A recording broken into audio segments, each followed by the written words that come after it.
Hola, soy Mauricio José Schwartz y esto es El Rey va Desnudo. El Rey va Desnudo, como estamos haciéndolo durante la cuarentena en versión retro, es decir, como se hacía desde aquí, desde mi despacho, donde yo trabajo y escribo libros y escribo mis artículos y hago mis traducciones, porque no vivo de YouTube, como creen algunos, ya quisiera yo, hombre, no se puede. Pero, y los que están muy observadores verán que ya traigo micrófono. Ayer fui a mi estudio a recoger material para poder seguir haciendo vídeos aquí, previamente llamando a la policía y pidiendo permiso y avisando lo que iba yo a hacer, porque había mucha gente en la calle, algunos paseando el carrito a la compra. Hombre, no. De verdad, la gente se lo está tomando a chunga, bueno, algunas personas, y debo decir que pocas, se lo están tomando a chunga y es muy serio. El primer punto es, sigue la charlatanería en masa, pero en grande, y tenemos que ser muy cuidadosos. Hay charlatanería que simplemente uno sabe que es absurda, que si con vinagre evitas el coronavirus, que si el agua caliente, que si el té, que si aspiras té caliente, porque el virus primero se pone en tu garganta. Esta gente no sabe nada de infecciones, hombre. El virus no se pone en tu garganta y luego va bajando en su bicicleta. El virus entra por las mucosas, ataca el cuerpo desde dentro, no va paseándose por allí como si fuera un ser macroscópico. El limón, porque todo siempre el limón lo ponen como el gran curatodo. Todo eso directamente no hay que creerlo. Pero hay cosas que son o que pueden ser absolutamente mortales. He oído que hay que limpiar muy bien con cloro y amoníaco. No lo hagan. El cloro y el amoníaco dan cloraminas y gas cloro como resultado. Puede usted envenenarse, puede usted irritarse tremendamente las vías respiratorias porque crea una reacción química. Son sustancias que crean una reacción química. No mezclar cloro con amoníaco y no mezclar cloro con vinagre, que también emite gas cloro. La gente está diciendo tonterías sin ninguna información, sin saber, ya no digo sobre virus y sobre infecciones, sin saber química básica. Cualquier persona profesional de la limpieza le va a usted a decir que el cloro y el amoníaco, el cloro y el vinagre no se mezclan, que hay que tener mucho cuidado porque estamos hablando de productos químicos. Así que por favor no hagan caso de la charlatanería de las propuestas.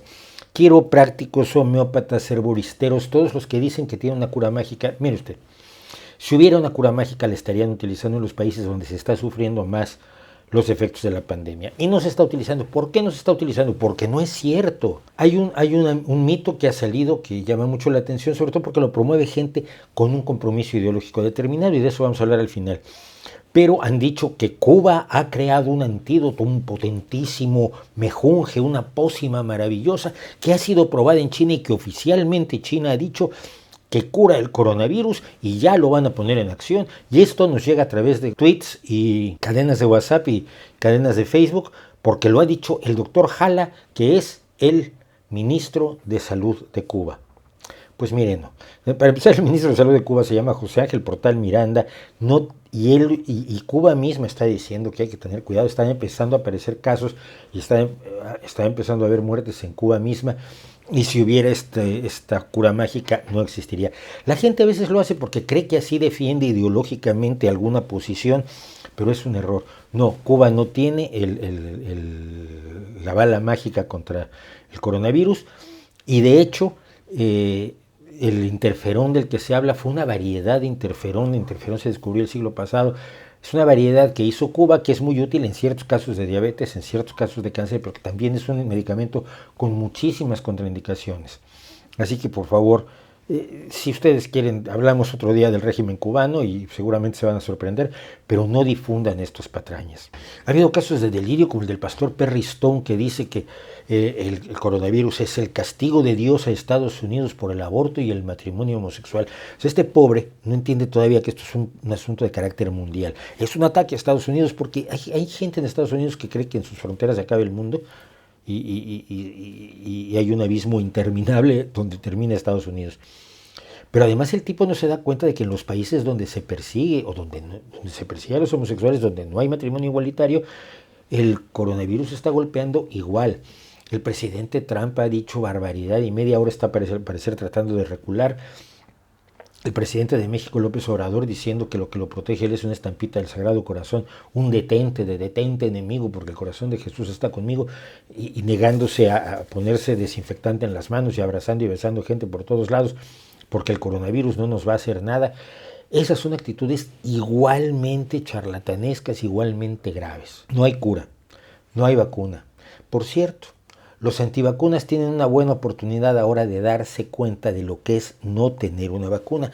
Cuando todo el mundo está vacunado y tú eres un imbécil que no vacuna a sus hijos, de alguna forma tus hijos están protegidos por la inmunidad de manada.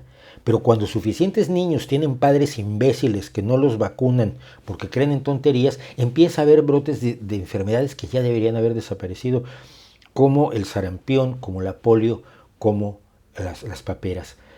Los brotes de enfermedades para las que hay vacunas que están ocurriendo son en gran parte responsabilidad de los antivacunas. Pero cuando no hay vacunas, cuando tienes una enfermedad seria y no existen vacunas, como no las había antes de Jenner para la viruela o antes de Pasteur para la rabia, lo que tienes son cosas como esta, grandes pandemias que pueden llevarse la vida de muchísimas personas. Hoy afortunadamente tenemos medicina, la misma medicina que crea las vacunas, pero las vacunas son la más importante contribución de la medicina a la salud humana. Por favor, si con esto no aprenden los antivacunas, no sé con qué van a aprender, pero usted aprenda a valorar lo que dicen los antivacunas y las estupideces que dicen ante la realidad de una pandemia mundial como la del coronavirus. No va a haber vacunas, y no va a haber vacunas hasta otoño. ¿Por qué? Porque las vacunas no son algo que alguien invente en su garaje y sale a la calle y lo empieza a repartir entre la gente.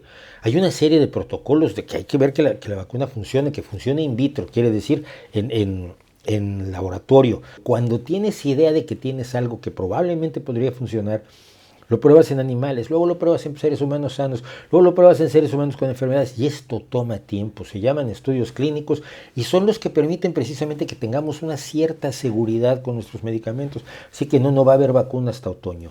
Hay muchas empresas, muchos gobiernos, muchos grupos de científicos, muchas instituciones universitarias y científicas que están explorando distintos caminos.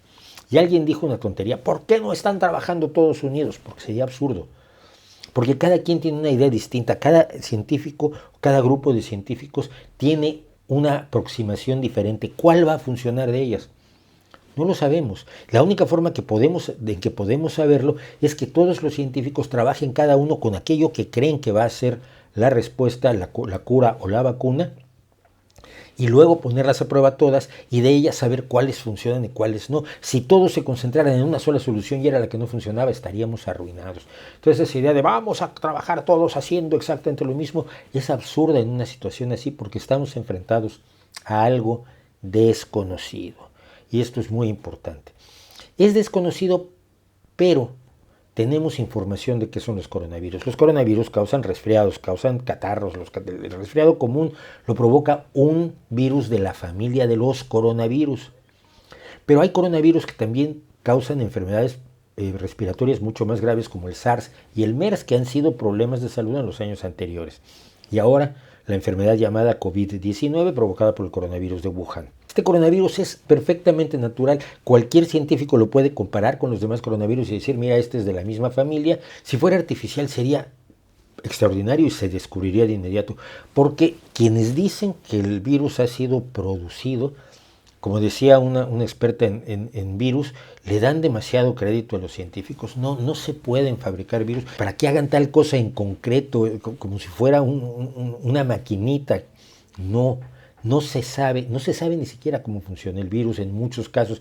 No sabemos todavía si produce inmunidad o no para las personas que ya lo sufrieron. Sabemos algunas cosas, por ejemplo, que el jabón rompe la capa del virus y entonces por eso lavarse las manos sirve contra el virus. Hay datos suficientes para saber que no fue fabricado, hay datos suficientes para saber que la ciencia no puede todavía fabricar un virus así, y datos suficientes para saber que es uno más de muchos virus que están en reservas animales y que pueden pasar al ser humano y que tenemos que estar preparados para enfrentarlo, porque ha pasado a lo largo de toda la historia y va a volver a pasar. Y también pasa al revés, pero eso no sale en los periódicos, es decir, enfermedades específicamente humanas que se transmiten a animales. Un punto que me preocupa en particular, el aprovechamiento político, el intento de instrumentalización política de la crisis del coronavirus, del COVID-19. Tenemos informes de Reuters diciendo que Rusia está difundiendo desinformación para dificultar el abordaje de la crisis en Occidente. Esto no es raro, es lo que ha estado haciendo Rusia desde hace muchísimos años, igual en las elecciones con Donald Trump, que en las elecciones del Brexit, que en las elecciones en Francia, que en las elecciones en otros países, y se dice que en el famoso referéndum catalán. Es decir, no es que Rusia quiera que salga tal o cual candidato ganador, probablemente le conviene más uno que otro, pero lo que le conviene sobre todo a Rusia, o así lo ven por lo menos sus estrategas, es crear la confusión, crear el desconcierto, crear el miedo, crear la desconfianza en los sistemas de salud, en el gobierno, en los medios de comunicación, crear la desconfianza en todo y por lo tanto generar la disgregación social en las sociedades que quiere afectar para poder llevar adelante sus proyectos imperiales, en este caso los proyectos de Putin, de recuperar los Balcanes como propiedad rusa, cosa que empezó a hacer con la invasión de Crimea. Entonces, es una razón más para cuidarnos mucho de no difundir desinformación. Si no viene de medios fiables, si no viene de las autoridades, si no proviene de expertos, no lo difundan. No lo difundan, simple y sencillamente es así de sencillo. Simplemente no hacer clic y mandárselo a todos tus amigos de WhatsApp diciendo, miren, está pasando esto, miren, aquí está la cura milagrosa. Los decrecentistas han dicho, miren, esto demuestra que el crecimiento es malísimo. Los decrecentistas son gente que mataría a cientos de millones de personas para lograr que volvamos a un pasado que no es posible, al que no es posible volver. Claro, si solo fuéramos 10 millones de personas en el mundo, viviríamos como príncipes y estaríamos en comunión con la naturaleza y correríamos con las ovejitas por los campos, por los prados. Sí, mire, pero para que haya 100 millones de personas hay que matar a 7,000 y tantos cientos de millones de personas y eso no se puede hacer. No se debe hacer, o por lo menos consideramos a algunas personas que asesinar seres humanos brutalmente no es lo que se debe hacer. Los decrecentistas se han hablado, los partidos políticos, algunos partidos políticos y algunos grupos políticos y algunos grupúsculos marginales y residuales están tratando de aprovechar la crisis del coronavirus para llevar agua a su molino, para arrimar al asco a su sardina, para atraer adeptos y para difundir su mensaje político.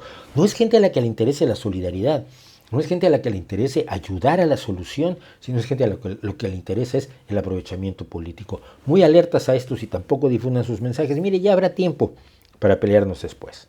Estamos viviendo una situación sin precedentes en toda la historia de la humanidad. En toda la historia de la humanidad. Sí, en el pasado ha habido tremendas pandemias. Tenemos la peste negra en el siglo XIII-XIV, tenemos la gripe de 1918, falsamente llamada gripe española, pues no nació en España ni mucho menos. La historia es divertida, se le llamó gripe española porque solo la prensa española informaba de esta gripe porque los demás países estaban inmersos en la Primera Guerra Mundial y los medios de comunicación estaban sujetos a las reglas de la guerra. Pero no era gripe española. Pero esa pandemia mató a millones y millones de personas de una manera feroz. Ha habido muchas pandemias, pero esta es la primera vez en toda la historia humana en que todos los países están actuando concertadamente, que estamos teniendo una respuesta global, que no hay un país que tenga más datos o menos datos, que sepa más o que sepa menos, o que pueda aprovechar más o menos el conocimiento para sacarle ventaja a la crisis. La información está fluyendo de una manera extraordinaria entre científicos, entre gobiernos, entre expertos, entre gente que está a cargo de esto. Está sirviendo para que nos demos cuenta de lo valiosos que son ciertos trabajos a los que antes despreciábamos. Limpiadores, cajeras de supermercado, choferes de camión. El otro día se acababa de pasar a mi perro y lo único que vi en la calle fue el camión de la basura, 2 patrullas y un camión frigorífico que traía alimentos de abasto para los supermercados. Esto pasaba a las 2 de la mañana en Gijón, Asturias. Ahí te das cuenta de quiénes están siendo más importantes en este momento y quiénes no lo son. El personal sanitario, el personal de limpieza, el personal de transporte, el personal encargado de que sigamos abasteciéndonos. Las compras de pánico han ido abatiéndose conforme la gente se da cuenta de que era idiota comprar grandes cantidades de comida como lo podía haber hecho en tiempos previos a la Segunda Guerra Mundial.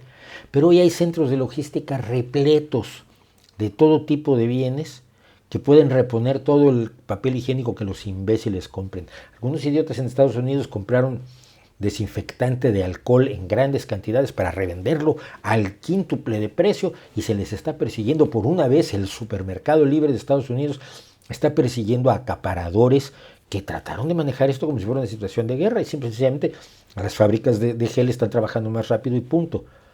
Y sí ha habido un desabasto momentáneo, pero se espera que desaparezca este desabasto. Gente que está buscando hacer casito. Ay, dicen las enfermeras de tal hospital que necesitan mascarillas porque no se las está dando el Estado. Y dices tú, ¿de veras no se las está dando el Estado? No se, hablaron al ayuntamiento, hablaste con las autoridades responsables, te quejaste allá. No, vienes a decirle a Twitter que la gente mande mascarillas como si tuviera 6 cajas en casa. Lo único que estás buscando es casito y hacerte el importante. Estás salvando al mundo. ¿Quieres salvar al mundo? Métete en pijama y quédate en tu casa. Lo que estamos viviendo es absolutamente sin precedentes y nos deja una lección que es importante. Hemos visto muchísimas películas de postapocalípticas, de qué pasaría después de una guerra nuclear, qué pasaría después de una pandemia horrorosa, Walking Dead, todas las películas que se han hecho sobre el tema. Y muchísimas novelas de ciencia ficción. Yo he leído montones, probablemente he escrito algún cuento postapocalíptico o 2. Es más, sí es cierto, tengo un cuento postapocalíptico tremendo. Pero lo que estamos viendo es que la respuesta tipo Mad Max de ponerte a matar a tus vecinos y crear enemistades inmediatas no es lo que está haciendo la gente. Lo que está haciendo la gente en todo el mundo es unirse, trabajar juntos, con la lógica elemental, y esto no hay que pensarlo mucho. Si no salimos adelante todos, solos no salimos. Somos un animal social. Logramos defendernos de un medio ambiente tremendamente aversivo gracias a que actuamos como especie, como grupos, como un conjunto de seres humanos, un colectivo, una tribu, un clan. Solos no podemos sobrevivir, solos somos un animal tremendamente frágil, somos un animal tremendamente fácil de convertir en desayuno, en almuerzo o en cena. El ser humano ha logrado todo lo que ha logrado colectivamente. El sueño individualista de los ultralibertarianos y de los hijos de Ayn Rand y de los hayekitas se desmorona cuando vemos que son las respuestas colectivas. Y mientras más amplias mejor, y mientras no sean en el barrio sino en toda la ciudad, y no en toda la ciudad sino en toda la región, y no en toda la región sino en todo el país, y no en todo el país sino en todos los países concertadamente, es como mejor podemos sobrevivir a un desafío tan tremendo como el que estamos viviendo ahora, porque vamos a salir adelante de él. Es una pequeña lección política que quizás vale la pena que tengamos en cuenta. Somos un animal social y ninguna teoría política lo puede negar cuando las cosas se ponen como se ponen.